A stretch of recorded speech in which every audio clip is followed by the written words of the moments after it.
I like to share some of my learning about step functions. So today I learned about input path. So I like to talk a little bit about what it is and giving you all example of that and a template that where you can deploy it to your AWS account. Okay, let's get started. So I will start with AWS document. So I like to look at the definition, what that is, and go over of the example that they have. So in the document, it said, so it's input path parameters and result selector fields provide a way of manipulate JSON as it moves through your workflow.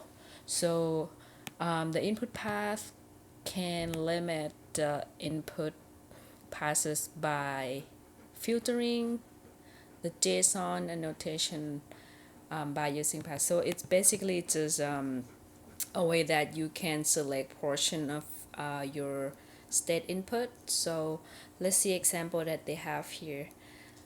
So when you execute your step function, you pass in this JSON object, and then you have the input path inside your workflow, the step inside your workflow, and you reference that with the JSON object that you pass in to just specifically only for the dataset 2.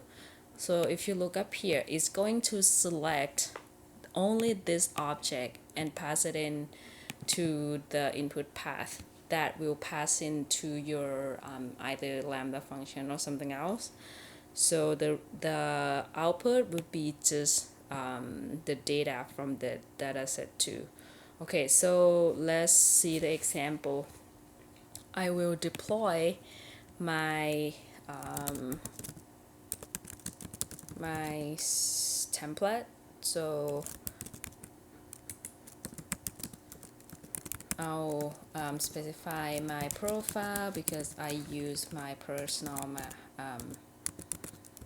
account with this. So yeah, while I'm deploying this, I like to go over a little bit about what I have in this repo. So I have the example of the payload that we are going to use to execute our step function that I just copied from the document. Yeah, okay.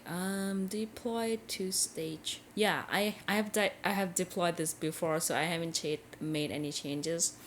So okay, let's close this and then go over. So I just basically have one Lambda function, and then I specified the input path for to select just the dataset to the JSON object. And just that's it. And now we are going to look at the step function. So I am going to start an execution, and then I'm going to go back here and copy the example. Okay, and then I'll pass it in here. Then I'll start the execution from my step function.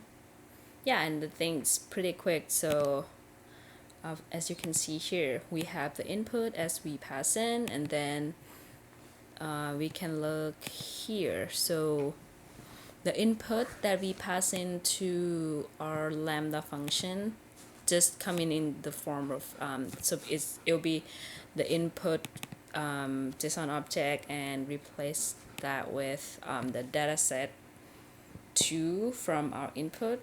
I think that's it for today, and let me know what you think about this, and I'll see you next time. Thank you. Bye.